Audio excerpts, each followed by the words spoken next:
always saw him on the karkhana floor, working with us, the machines. He was the son of Pirojsha Godrej, but he didn't act like it. I remember his uncle, Ardeshir, had told him to observe machines carefully. Only then would he learn to love them. He took that to heart. Naval Seth always had a great love for us. Even as a child, he would take watches apart and put them back together. He saw poetry in motion, in gears, in pistons, and mechanics. Machines like me, we called out to him. We spoke to him. And he, like so few, spoke our language.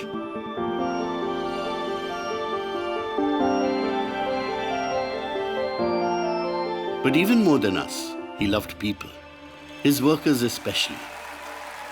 He never thought of himself as being above them. He stood shoulder to shoulder with them, solving problems, lending a hand, offering a kind ear, and most importantly, simply being there. When he wasn't in the factory, I'd be the one keeping an eye on him. I was his cabin, and I can tell you that Naval Seth did nothing half-hearted. He was all in, heart and soul. His love for knowledge was just as great as his love for machines. He would sit here until late in the evening, reading up on new technologies and new machines.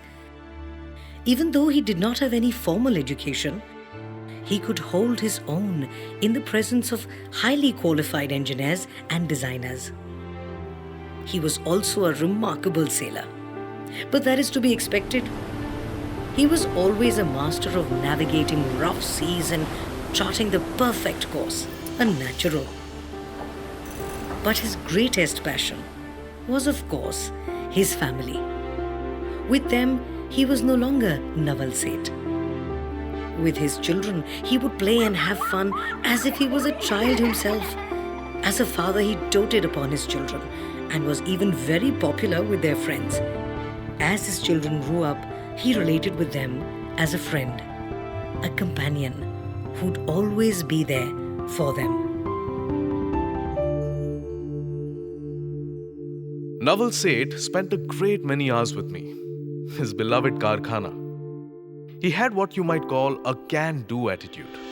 What apart from that would compel someone to take on the manufacture of 12 lakh ballot boxes for India's first free elections? Especially when the factory that was to make them wasn't even ready yet. It was risky, but he made it happen because he knew that the future of our democracy depended on it. When an Indian-made refrigerator was an improbable idea, he made it a reality. And then made it a resounding success. It was one of the many strides he took towards creating a self-reliant India. But his ambitions extended beyond our borders. He conceived and launched an international exhibition for the global machine tools industry, Intex, that would put both India and Godrej on the world stage. And thus, tool by tool, machine by machine, he built the Godrej we see today. But for Naval, the factory was not just about business. He used his ingenuity to meet the challenge of creating parts for India's fledgling space program. His products would now have to perform beyond this earth. They did. And they still are.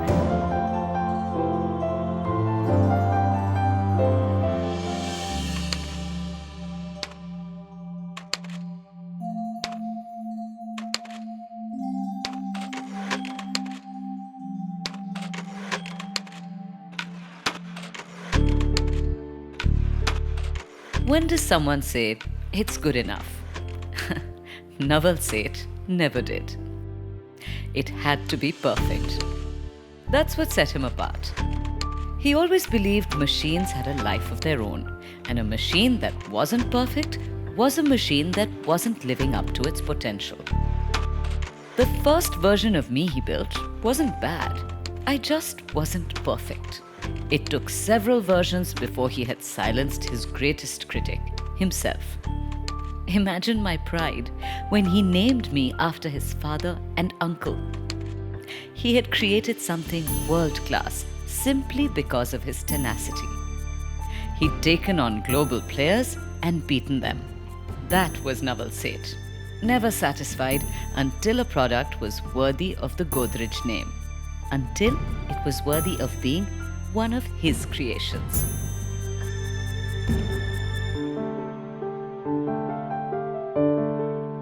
You could say that I am one of his most lasting legacies. Sometimes you look at a place, its size and scale, and think, how did this even come to be? It would have been so simple for Naval Seth to focus on building factories, to build a township that simply did the job. But for a person like him, that would never do.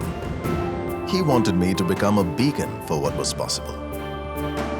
He set out to create the perfect balance between industry and ecology, with conservational initiatives that were decades ahead of their time. I was designed to be a model for his vision of society, one where workers and their families could thrive. The Udyachal School, the Pragati Kendra, and the housing colonies were all designed to ensure that his parivar had access to the best facilities. Very few can see as far ahead as Naval Seth could. Even fewer have the courage to make that vision a reality. Naval Seth had that vision, but he also had the passion and the conviction to create the future.